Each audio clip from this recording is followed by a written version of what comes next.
Let's talk about this dossier. So the dossier, which is the Substack run by Jordan Schachtel, he got his hands on some documents, specifically the documents for the upcoming World Economic Forum. This is his Substack, the dossier. Exclusive, the dossier acquires confidential Davos attendees list. Now, we were talking, Jordan and I, he's been plugged in. He's pretty plugged in, so he gets access to some of these documents, and he's had to go through and redact the names of a lot of different people who are showing up here. He's like, you're going to be surprised at some of the people, but he did make some headlines with some of the big names on this guest list. So let's go through some of them. Some of the ones that stand out to me specifically is the head of the FBI, Christopher Wray, is going to the World Economic Forum, along with some big 50 heads of state government have already confirmed their participation in the annual meeting. You're going to have, who else is in there? Bill Cosby. No, Bill Cosby's not there, but you have CEO of Amazon. You have BlackRock. Okay. You have other... Sidney Poitier. No, Sidney Poitier is no longer alive, but that would be amazing. Okay. You have the Bill and Melinda Gates Foundation, so you have top officials for the Bill and Melinda Gates Foundation. Cary Grant. Cary Grant is not going to be there. George Soros, people from the George Soros Network will be there. Liberace. The publisher of the New York... Is this helping? No, it's not helping okay, at all. I'll stop. In fact, it's in fact the opposite of helping.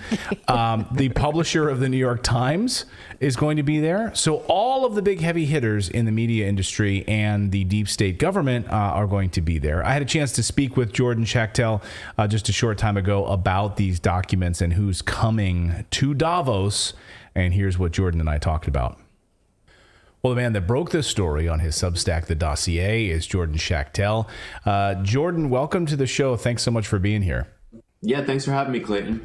So this guest list, I mean, I think it's partial. I mean, maybe they're adding guests or, a week out from the big event. So we're probably going to be adding more here. But some names really stood out to me. I mean, at the top of the list for me is the head of the FBI. How does a guy like that get invited to the World Economic Forum?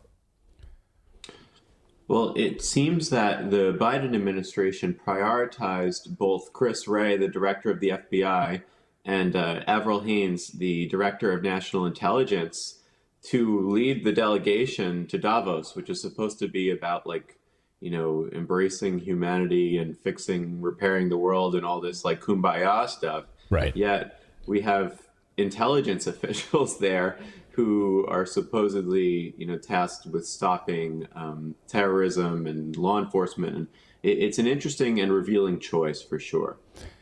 And, they're not, you think about this is easy to say, it's conspiracy theories, right? This idea, but they're not giving us, they're not pulling back on this at all, right? I mean, you write in your piece, the diabolical forces, when you have the head of the FBI is going to Davos, Switzerland. You have top officials at the Bill and Melinda Gates Foundation going again. You have Pfizer's officials going. I mean, at least pull back a little bit. Maybe, I don't know, send some people from some pastry shops. I don't know. I'm just make it a little nicer. But instead, you have all of the same players that are going to Davos to be a part of this.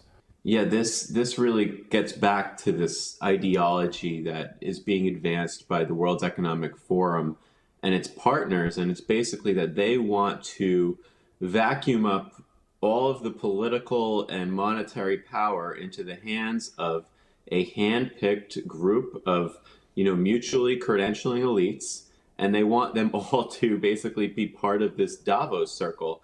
And that the only way in is to pledge fealty to this extremist political ideology that they're obsessed with, this notion that the world is coming to an end and we need to, combat the climate, turn back that knob, and that requires, of course, rolling back all kinds of human progress and surrendering all of our liberties to the people who are going to Davos. And over the past year, of course, we've seen many of their plans come to fruition, right? We've watched what's been unfolding in the Netherlands with the Dutch farmers, pulling back, putting really stringent nitrogen rules in place on fertilizer, sweeping through Germany, New Zealand. We're seeing pushback from the likes of certain African countries. We're seeing pushback from Brazil. You've been following this very closely. What do you anticipate we will see on this agenda over the next week or so? Yeah, I think that they're just, continually getting more and more aggressive with their agenda, to the point that I think that they have actually exposed themselves, which is why you've seen so much blowback, particularly in the United States, with a lot of people who, prioritize human freedom and individual and national sovereignty. And they view the World Economic Forum and this Davos, in-person, invite-only, closed-doors meeting as kind of like one of the headquarters of this anti-human movement.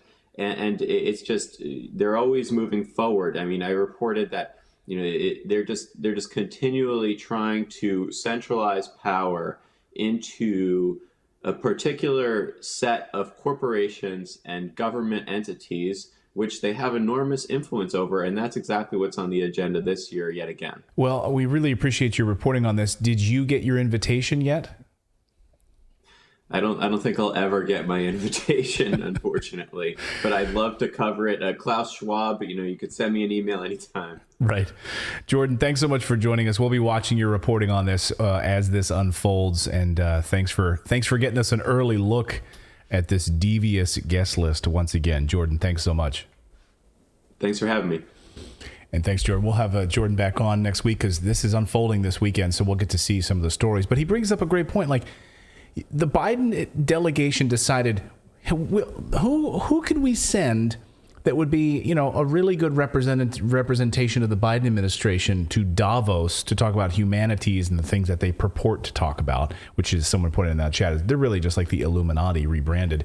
We're going to send the FBI, which, after all of the documents have come out from the Twitter drops, like, you're going to send the FBI? Well, maybe because now we know that the FBI is so keen on censoring conversation. Yeah. They could just do that out in the open at Davos. There's no need to hide that. But You can't even make this up. But why not the CIA? Wouldn't that make more sense? Because isn't the FBI just like U.S. based? I mean, come on. I guess they probably don't even announce the CIA. They just no, the CIA will be there.